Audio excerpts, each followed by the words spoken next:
Good afternoon, everyone, and thank you for hopping on for NDD's final educational webinar of 2020, and we have titled it Why Pulmonary Function in COPD is Critical Today. My name is Jamie Burgess, and I'm an RRT with NDG Medical, and joining me today is guest speaker, Dr. Aaron Light. Hi, Aaron. Thank you for hopping on with me. Hello, how are you guys doing? Dr. Aaron Light is the program director at Ozarks Technical Community College, where he has taught pulmonary disease for the past 18 years. Additionally, Dr. Light teaches at Northeastern University in the Masters of Respiratory Care program, and he teaches a course in cardiopulmonary diagnostics. Currently, Dr. Light also sits on the board of directors for the AARC, or the American Association of Respiratory Care. Dr. Light holds a doctorate in health science from Nova Southeastern University, a master's in respiratory care from Northeastern University, a bachelor's in respiratory care from Missouri State, and his associate at the school he now teaches at Ozarks Technical Community College.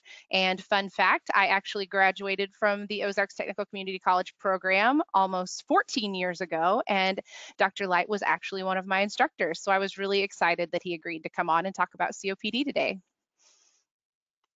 All right, a couple of housekeeping items to take care of. If you have questions that come up throughout the webinar, there is a questions tab on the sidebar, and we will answer these at the end of the webinar. There will also be a post-webinar email that goes out tomorrow to everyone who registered for the event. It will have my contact information, and it will also have a recording of this presentation. So, what are our objectives today? We are going to learn what COPD is and how it can present in our patients. We're going to understand how COPD is diagnosed. We're going to learn how pulmonary function testing plays a role in diagnosing and managing patients with COPD. And then also we're going to touch on why a baseline PFT in a COPD patient is so important right now in the current COVID-19 pandemic. So, November is COPD Awareness Month. We wanted to have this talk just because it is so important and affects so many individuals worldwide and, and of course, right here in the United States. Worldwide, approximately 65 million people suffer from COPD. And of those approximately 30 million in the US, only 12 million of those adults are actually diagnosed. So this highlights the need for a better diagnostic process. More women actually die of COPD each year than in diabetes and breast cancer combined. And the burden of COPD is expected to cost over $49 billion annually by 2020. And COPD is currently the fourth leading cause of death in the United States. So obviously this is an issue that touches all demographics worldwide and of course here in the US as well. So, on that note, we're going to hop over to Dr. Light and go through some questions. So Dr. Light, first of all, what is COPD for those of us who might not know on this call? No problem. So COPD stands for chronic obstructive pulmonary disease, and it's really a combination of a few different diseases, mainly looking at emphysema and chronic bronchitis.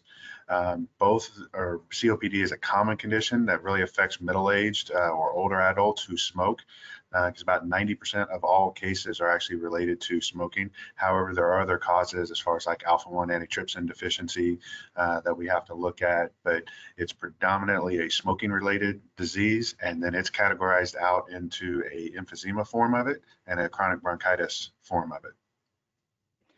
Right, so what are the most common signs of symptoms that we see in these COPD patients? So obviously the most common sign that you're going to see with the patient coming in, obviously smoking history. Do they smoke? Have they ever smoked? You can look at their nails, so they have a yellowing of their nail beds, whether they tell you the truth about smoking or not. Sometimes their physical signs show you that they do.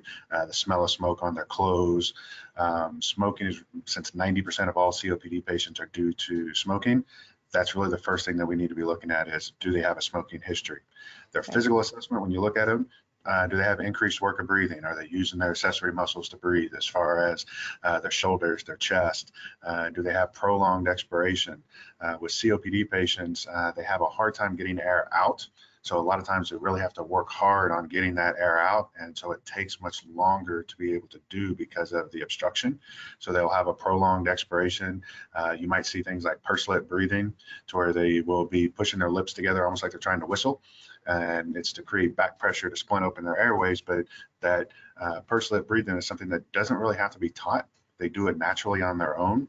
Of course, when you listen to their breath sounds and you take your stethoscope and you're listening, you're going to be hearing things like a wheeze, because that's the airways collapsing down, and you're going to hear that wheezing breath sound.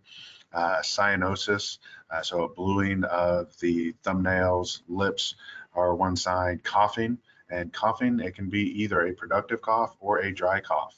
Emphysema patients traditionally have a much drier cough. Chronic bronchitis are going to have a quote unquote wetter or looser cough associated with them.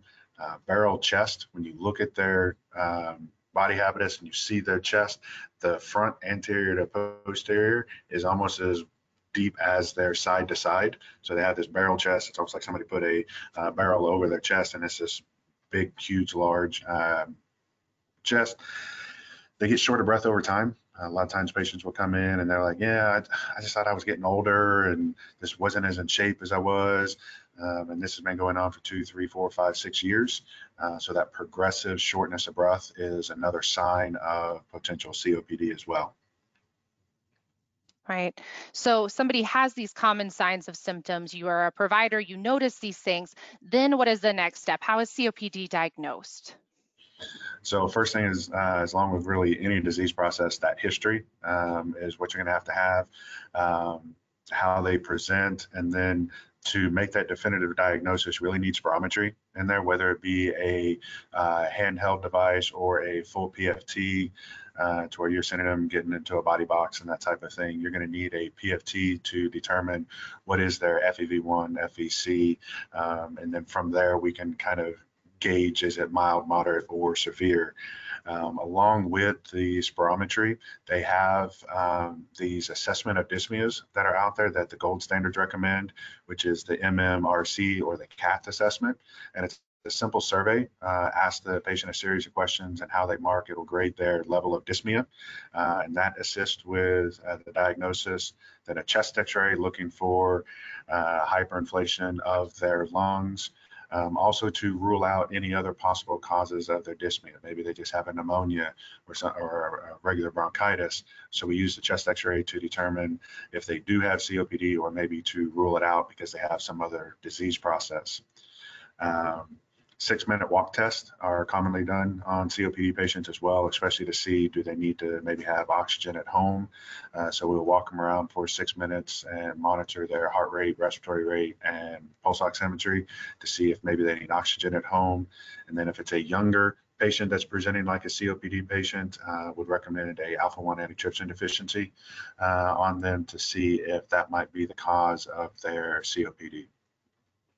Right, absolutely.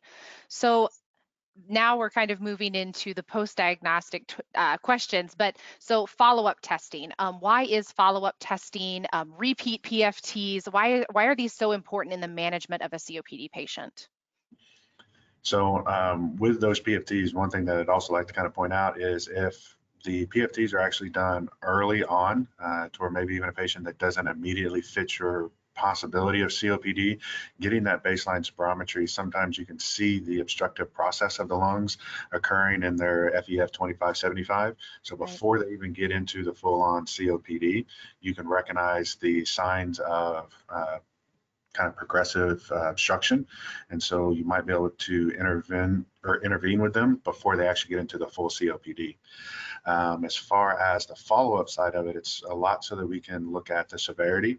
Are they getting better? Are they getting worse? Is the treatment plan that you currently have them on, is it working? Is it not working? Maybe the patient isn't following the treatment diagnosis or the treatment plan because of funds or just unwillingness to do it. They're not educated on why they need to be doing it. So those follow-up PFTs can give you that trend on, are they getting better or are they getting worse? Do we need to add medications like an anticholinergic to them? Do they need pulmonary rehab, which is one thing that I'd highly recommend on any COPD patient as soon as the diagnosis occurs, is that pulmonary rehab get started on them as well. Right, absolutely. And looking at the current COVID-19 pandemic, why would it be critical for a patient with COPD to have a good understanding of what their baseline health is in this current climate? So with COVID, a lot of the signs and things that they're looking for on COVID, as far as cough, shortness of breath, chest tightness, those types of things, those are also some of the same signs with COPD. So a patient needs to kind of know what their baseline is, because if all of a sudden they wake up and, "Hey, I got a cough, oh my God, I got corona." Maybe not. This is just your COPD. Right, So to understand what it is that they are sensing, what is the overlap between COPD and coronavirus presentations, to where they're not freaking out and wondering, do they possibly have coronavirus, when it's really just their COPD. But also so that they understand that they need to be following the scientific guidelines as far as the social distancing and the masking and the right, things like that, because they have the comorbidities that are going to increase their risk of death. One, because they have COPD, already have a pulmonary disorder. Two, they're probably more than likely in the older age group, which is going to put them at higher risk. So they really need to be making sure that they're following the guidelines and trying to stay away from people that might have coronavirus, but also understanding that the mask component is going to be more difficult for a COPD patient, because they're having to right. breathe through that mask. It's going to be more difficult. There's been some neat little studies that I've seen done, to where they're looking at those little plastic inserts that you can put into the mask that actually pulls the mask a little bit further away from the face. I'd be kind of curious if that helps COPD patients feel less claustrophobic and make it easier for them to breathe, because it's a little bit away from their face. But main thing is they need to understand that their symptoms and coronaviruses can kind of overlap, and so need to be monitoring the other things, which is going to be more like the fever and the headache and the Right. loss of taste and smell and things, because the other ones might just be their COPD. Right, absolutely. All right, let me click on here. So a lot of this we just discussed with Dr. Light, but in COPD, what can be done? We just spoke on how spirometry is a test that can be used to assess how well the lungs are working by measuring the maximal inhalation and exhalation. As Dr. Light touched on, these early diagnosis and active management can help these millions struggling to breathe. We talked about, an early diagnosis, watching those curves, watching for those early obstructive signs on spirometry. DLCO is another one of those things. Many times a patient's DLCO will change before their spirometry will change. So getting those baseline numbers on these patients is really critical. The GOLD guidelines, like Dr. Light said, require spirometry to make a diagnosis of COPD. And again, that DLCO differential diagnosis is an important component as well. What can we at NDG Medical do to help you guys? A lot of you all are current customers. I know that there's other people in here who are exploring, are just hopping on because they wanted to hear from Dr. Light, wanted to learn more about COPD for their own practice. If you're familiar with NDD, you know the advantage of ultrasound technology is that we can bring PFTs to any care setting. For the last 20 years, we've really looked at being the market leader to improve that early detection and accurate diagnosis, so that people with COPD can get the treatment that they need faster and more accessible than waiting perhaps 6 to 8 months for a PFT lab slot to open up. Our product line is here. If you have any questions about how we at NDD can help you all serve your COPD communities in a better way, absolutely get in touch with me after the webinar is over, and we can go through what some of those options can look like, even on anything from the internal med level to the hospital level. So what are our key takeaways from today? I hope everyone has a little bit better understanding of what COPD is and then how it can present in a variety of patients. I hope you have a better understanding of how COPD can be diagnosed, understand how pulmonary function testing can play a role in this diagnosis, and then managing them after that diagnosis of COPD. And then lastly, why a COPD baseline PFT is important in the current COVID-19 pandemic. Joy, I am going to have you unmute and take a look and see if there are any questions that have popped up. Thank you again, Dr. Light, for joining us. We're just going to see if there have been any questions entered over in, if you have any questions, just open up the toolbar over on the right-hand side of your screen and just select questions. Hey, Jamie, I just see one question so far, and any future development of a home-based spirometry unit from NDD? Oh, goodness. That That is a little bit of a complicated question. You know, home care, especially in the world where virtual visits are becoming not the exception, but more of the norm.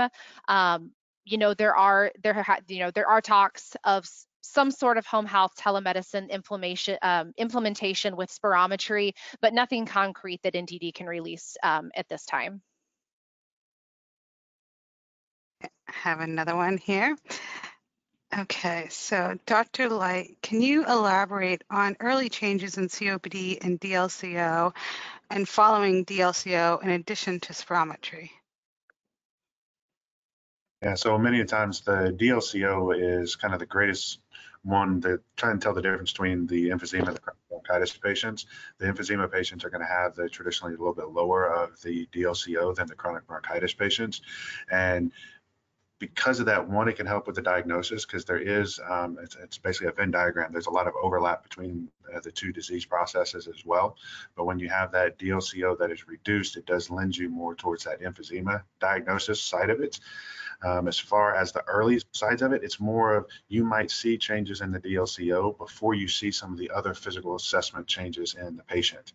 Same thing with like the FEF 2575, which is really looking at those small airways. You might see some changes in those small airways, which are demonstrating that this patient is very early in the stages of COPD.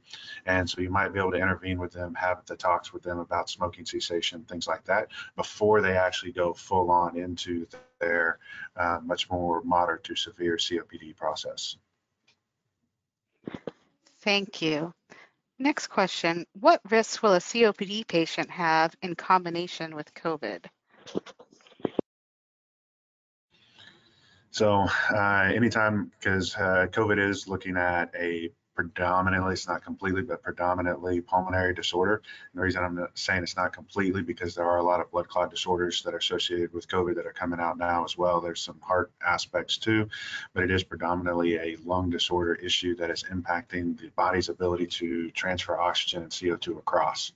Well, with COPD patients, they already have a problem with that particular process. And so now you're adding a secondary disease process onto it, which is going to make it even more difficult for these patients to have the CO2 gas exchange occur.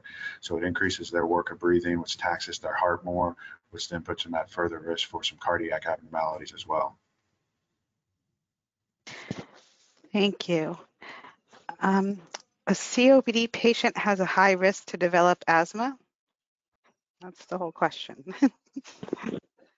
It's more of asthma has kind of a precursor side over to the COPD part, more so than anything else. So part of that kind of Venn diagram that I was talking about, you have the circle of chronic bronchitis, you got the circle of emphysema, and then you've got this circle of asthma down here as well. And so there are some patients that will have asthmatic tendencies, chronic bronchitic tendencies, and emphysema tendencies. So it's not that COPD will cause more asthma. It's actually that the asthmatics are more likely to have COPD. Okay. Thank you. Dr. Light, gold separated out spirometry from the category labels A, B, C, and D. Do you think that implies spirometry is not important? No, I don't think so at all, because when you look at those gold standards, it actually definitively defines the FEV1 FVC of less than 70% as what's needed for that diagnosis of COPD. Thank you. Are you aware of emerging info about microemboli and changes in DLCO? It would. If you throw some microemboli up there, it's going to impact the diffusion of oxygen across just because you're blocking blood supply. And that's been some of the stuff that's been coming out on the COVID side of things are these emboli that are occurring. Now, that affecting the COPD, Jamie, I'll punt to you. And have you seen anything on that on the COPD side? Not necessarily. Those, again, that can be part of, a typical, perhaps patient with COPD and the comorbidities that a lot of times go with it. A lot of those also can kind of cross over into that high risk for a blood clot disorder situation. I haven't really seen anything that would just definitively put those two in the same pot, though. Thank you. Will you consider a pulmonary function test done at home can be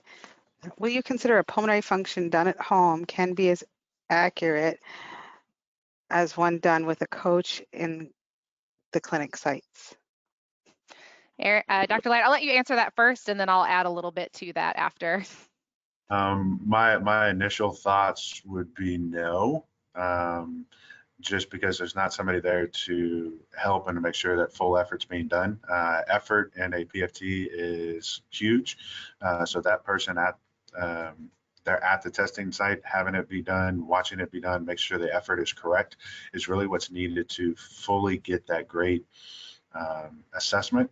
Now, if it's somebody like I'm holding the PFT and Jamie's watching me do it live, could that possibly occur in that way to where they're doing it at home and they're being monitored virtually?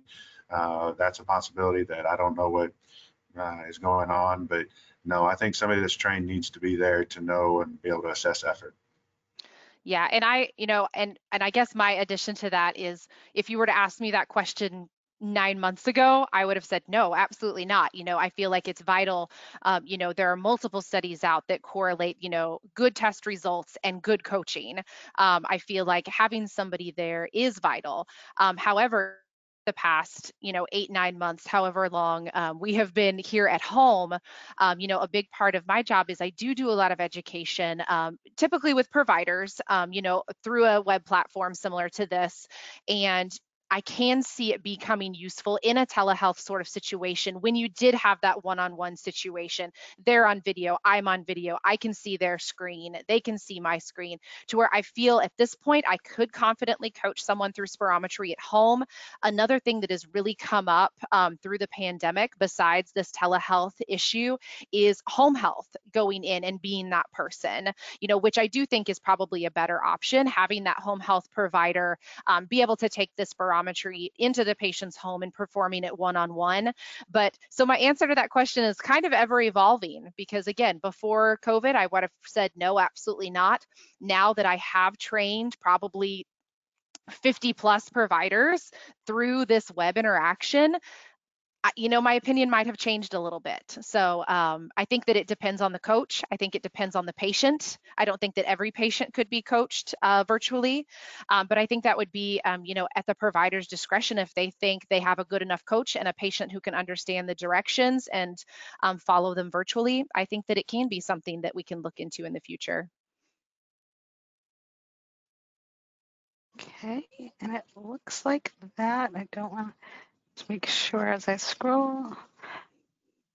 Oh, sorry, one just came in. What precautions can we take to stay safe while doing PFT in a COVID era?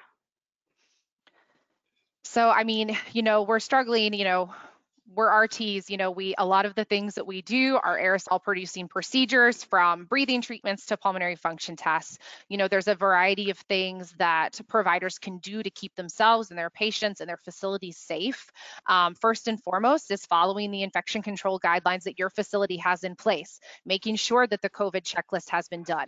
Okay, have you been exposed? Are you symptomatic of COVID? Have you been around somebody who has tested positive for COVID? Having that initial screening and even initial COVID testing prior to coming in, waiting for that negative test before the patient comes in. Once they're in office, when we had our roundtable discussion a couple of months ago, we talked with all of our sales reps, East Coast to West Coast, about what they're seeing in terms of PFT reopening. And guys, it's still very, very varied. We have offices who are open just like they were before. They're doing PFTs like normal. And then we have other offices who are either not testing at all, or they're negative pressure room, full PFT, inline filter solution. So we're really seeing kind of a wide spectrum of how people are returning to a more normal PFT environment. Again, first and foremost, always follow your infection control protocols there in your office. Wipe down your surfaces, wait the appropriate amount of time, schedule patients accordingly. Make sure those patients have passed your COVID survey, that they're not running a temperature the day of the test. You know, we developed our inline filter solution. NDD, we've always had the filters on our mouthpiece to prevent cross-contamination within the device itself, but then that extra layer of an inline filter to protect everyone that's in the room is another layer of protection. Full PPEs for providers, negative pressure rooms. There's lots of different options depending on your demographic and the types of the population that you're serving, how we can return to a more normal pulmonary function environment and still stay safe. Dr. Light, have you heard anything else, any other suggestions, how to safely be able to still service these patients with PFTs? No, I think everything that you listed was correct. And if your facility wanted to go an extra step, I mean, they can always provide, say, an N95. That way, if an aerosol was put out there, your N95 would be keeping it from getting to you, but right. That potentially is going to be a waste of PPEs that could be used somewhere else. Right. Thank you. This is a question from Gustavo from Mexico. Gustavo, if I don't interpret this right, please correct me. My question is, which parameter in spirometry for diagnostic would you see an alteration of the pulmonary function by COVID in a patient with previous COPD? Okay. So, Dr. Light, I think just, you know, what parameter would we see changed? You know, if somebody already has an altered, let's say FEV1 because of a prior COPD diagnosis, would that be where we would look in this patient that has tested for COVID-19 for monitoring purposes or worsening of disease state? So with it, I mean, you're going to see a worsening of their FEV1, FVC, but also with COVID, depending on the severity of the virus infection, you could see a reduction in your TLC, but that's not always, it's hard with the COPD patients because they're already so hyperinflated, potentially, especially with emphysema. That's why it's really good to have that baseline, and more what you're looking for is this is their baseline. This is where they've been for every year for the past 5 years. They've been kind of hanging here. Now, whenever you see any alterations, whether it be a restrictive or obstructive component, then you start asking more questions about what's going on, what's your fever been like, if you've been coughing up anything green, yellow, purple, whatever it might be. Yep. What is happening right now in your life to where you can look at the possibility of, do I need to get this patient COVID-19 tested? So I wouldn't personally use the spirometry as a end all be all of, oh, let's go get them tested for coronavirus. It would be more of any alterations off of that. We might need to look at a different direction. Right. And I think that is officially it for questions. Yes, we've reached the bottom of the list. All right, wonderful. Well, thank you all for joining us today for our webinar. If you need further information on any of the products that we showed you today, absolutely nddmed.com. You can look at everything there. If you need to get a hold of me, questions come up afterwards, or if you need to get in touch with Dr. Light, absolutely shoot me an email at jburgess@nddmed.com. You all will be receiving a follow-up email tomorrow. Everyone who registered for the webinar, whether they were able to join us live or not, they'll get that follow-up email with my contact information and then also a recording of this presentation. So Dr. Light, thank you again. I'm so happy you were able to hop on. And everybody have a great afternoon. Right. Thank you. Thank you.